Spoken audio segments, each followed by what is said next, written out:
Olá, pessoal, de volta no nosso estudo aqui do Evangelho segundo o Espiritismo. A gente continua na introdução, na parte de notícias históricas, falando um pouquinho daqueles nomes que vão aparecer nos evangelhos, daqueles nomes que vão aparecer na nossa literatura, para que a gente possa entender melhor o significado de cada uma e assim ter um entendimento mais amplo e mais completo do que a gente está estudando.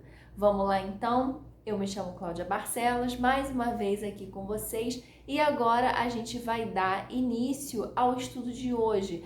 Vamos falar dos escribas e vamos falar do termo sinagoga, que é um termo que aparece aqui também nessa parte de notícias históricas. Bom, os escribas eram um grupo de pessoas que naquela época eles se interessavam em estudar as leis de Moisés. Eles eram um grupo de pessoas que, além de se interessarem em estudar as leis de Moisés, eles se interessavam em passar para as outras pessoas. Então, se a gente até lembrar dessa pronúncia dos escribas, né? Parece que lembra escrita. Então, eles eram essas pessoas que estavam sempre estudando, estavam sempre copiando, estavam sempre replicando as ideias para poder passar essas ideias adiante. E é interessante porque a gente, estudando sobre os escribas, a gente vai ver que, na verdade, eles participavam de toda atividade que precisava ser regulamentada, que precisava ser documentada. Então, aconteceu um fato, esse fato precisa ser documentado, esse fato precisa ser regulamentado. Quem é que vai fazer isso? O escriba. Ah, então a gente tem uma economia naquela época, era uma economia agrícola, então nós precisamos aqui fazer essa contabilidade, registrar quanto que nós temos, quanto a quantidade de animais que tem aqui, a quantidade de animais que não temos mais e precisa fazer essa contabilidade. Então, quem é que vai fazer isso? Os escribas. Precisa fazer um documento para deixar ali como registro, para passar, para fazer um registro historiográfico. Quem é que vai fazer? Os escribas. Então, o escriba, ele vai ter esse posicionamento dentro da história, dentro dessas notícias históricas aqui que nós estamos estudando.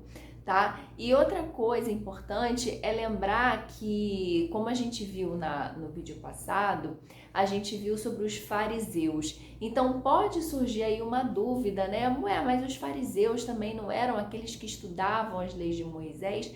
Sim, os fariseus eram aqueles que estudavam as leis de Moisés, mas eles eram considerados os intelectuais da época, né? Eram os entendidos da lei de Moisés. Até por isso, Jesus também, quando falava do cuidado que os fariseus deveriam ter, ele também estendia esse cuidado, de certo modo, essas observações também para os escribas, porque uma vez que você está de posse de uma coisa tão importante como um ensinamento, né, ali no caso de Moisés, trazido diretamente por Deus, você tem muita responsabilidade com aquilo que você está passando, com aquilo que você está estudando, com aquilo que você está copiando, né, porque os escribas, eles também eram copistas, né? Eram também conhecidos como copistas, como a gente fala hoje, né? Copiar e colar no sentido de reproduzir as ideias. Então, quando a gente lê aqui no Evangelho segundo o Espiritismo, né? A gente vai ter uma definição dos escribas como um nome dado, a princípio, aos secretários dos reis de Judá e a certos intendentes dos exércitos judeus. Mais tarde, foi aplicada especialmente aos doutores que ensinavam a lei de Moisés e a interpretavam para o povo. Faziam causa comum com os fariseus, de cujos princípios partilhavam, bem como da antipatia que aqueles votavam aos inovadores. Daí o envolvê-los Jesus na reprovação que lançava aos fariseus. Então, se a gente observa esse trecho do Evangelho referente aos escribas, ele é bem curtinho, tá? Porque, na verdade, ele faz aqui um resumo do que representavam os escribas naquela época, falando até nesse final aqui de como eles faziam essa causa comum, né, em como eles se assemelhavam com os fariseus, porque eles também tinham essa responsabilidade sobre as leis de Moisés. Então esses são os escribas, foram os escribas. E agora a gente vai passar para um outro termo que é a sinagoga. E é interessante porque a gente vem falando de pessoas até agora, né? A gente falou dos samaritanos, a gente falou dos nazarenos, a gente falou dos fariseus, dos saduceus, e agora nesse vídeo a gente acabou de falar dos escribas. E agora a gente vai falar da sinagoga. A sinagoga, com certeza, é um termo bem conhecido, né? A sinagoga é um edifício, é uma construção religiosa, é um lugar ali onde os judeus fazem a oração, é onde os judeus se conectam com o divino, né? Com Deus. Então, o que a gente pode entender da diferença de sinagoga, da diferença de igreja? Porque a gente pode pensar assim, então é uma igreja, né? Bom, a gente poderia fazer até um estudo, a gente poderia entrar no mérito da questão de fazer um estudo sobre as diferenças tipológicas, as diferenças arquitetônicas do templo, da sinagoga, da mesquita, da igreja, tá? Mas não é o caso. Então, para entender esse estudo aqui, a gente só precisa entender o seguinte, que a sinagoga, na verdade, ela é o lugar aonde os judeus se concentravam para fazer a oração. Então, o que a gente entende daí? Que falou em sinagoga, a gente vai falar em judeus. Porque a época dos judeus, a gente vai ter o Templo de Salomão, né? Salomão, que é esse rei tão conhecido, considerado um dos reis mais ricos, né, dessa época. Então, a gente vai ter o rei Salomão, e o rei Salomão ele vai construir o Templo de Salomão. Esse templo que depois foi destruído, né, lá pelo rei Nabucodonosor, e depois vai ser reconstruído por Herodes, que hoje é onde a gente tem o Muro das Lamentações, né, aquele muro tão famoso lá em Jerusalém, onde as pessoas vão até como ponto, visitar como ponto turístico. Então, esse Muro das Lamentações, ele é a base desse templo de Herodes, já do segundo templo que foi feito em cima do então destruído templo do rei Salomão. Então, por que a gente está falando disso? Porque a essa época nós tínhamos apenas esse templo, que era o Templo de Salomão. Agora, nós tínhamos outros lugares, outras edificações aonde os judeus faziam as suas orações.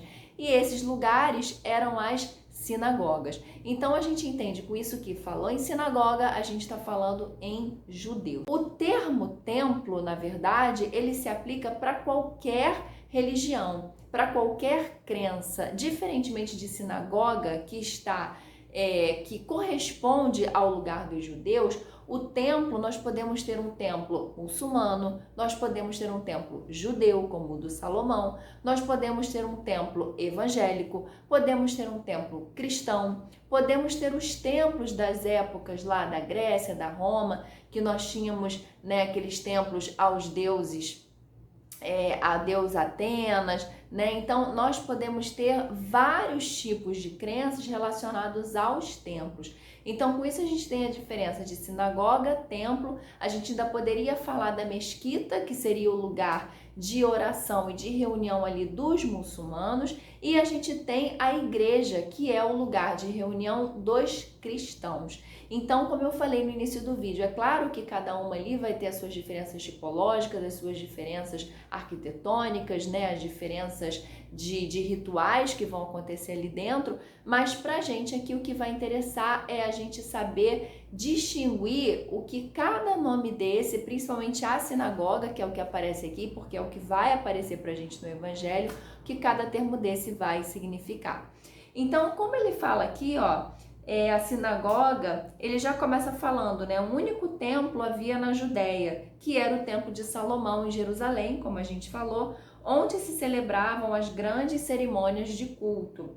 Os judeus, todos os anos, lá iam em peregrinação para as festas principais, aí ele vai falar como a festa da Páscoa, a da dedicação e dos tabernáculos. Por ocasião dessas festas, inclusive, como ele diz aqui, é que Jesus também costumava ir lá. As outras cidades não possuíam templos, como a gente até falou no início. mas apenas sinagogas, que são os edifícios onde os judeus se reuniam aos sábados para fazer preces públicas sobre a chefia dos anciãos, dos escribas, que a gente acabou de falar, ou doutores da lei. Nelas também se realizavam leituras dos livros sagrados, seguidas de explicações e comentários, atividade das quais qualquer pessoa podia participar. Por isso é que Jesus, sem ser sacerdote, ensinava aos sábados nas sinagogas. Então, o que ele está dizendo aqui é que qualquer pessoa podia participar. Qualquer pessoa no sentido de você não precisar ser um sacerdote, que é como ele fala aqui, ó. Jesus, mesmo sem ser sacerdote, ensinava aos sábados nas sinagogas. Então, era um lugar que servia ali para os judeus, né? Mas que uma pessoa que quisesse falar, quisesse passar um ensinamento, mesmo sem ser sacerdote, poderia, como fazia Jesus. Desde a ruína de Jerusalém e a dispersão dos judeus, as sinagogas nas cidades por eles habitadas servem-lhes de templos para a celebração do culto. Então, o que ele está falando aqui é que ele fala de sinagoga, o Kardec traz para a gente aqui o exemplo da sinagoga como um lugar que existia nessa época, mas que desde a dispersão dos judeus continua sendo em várias partes do mundo, como ele fala aqui, várias cidades por eles habitadas servem-lhes de templos para a celebração do culto, tá, pessoal? Então, esse foi o nosso estudo de hoje. É um estudo para a gente acompanhar o Evangelho segundo o Espiritismo, tá? Não é um assunto que se encerra aqui, como eu sempre gosto de falar. Esse estudo que a gente faz é um assunto para a gente ficar motivado. Ele é um assunto para a gente, é um estudo para a gente começar a estudar.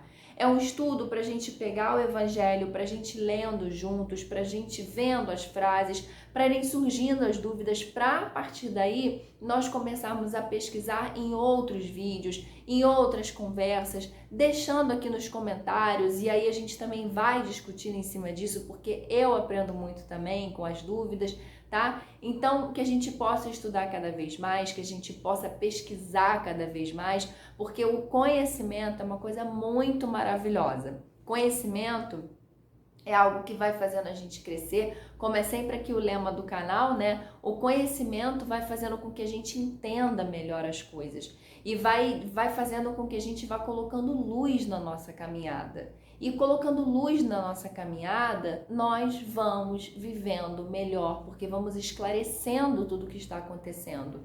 Vamos vendo que tudo o que está acontecendo tem um motivo para acontecer, porque estamos entendendo, tá bom? Então, vamos estudar, vamos sair dessa preguiça e a gente se encontra no próximo vídeo, dando continuidade ainda. Aqui a gente vai estudar sobre os essênios e os terapeutas no próximo vídeo. Eu espero vocês. Até lá!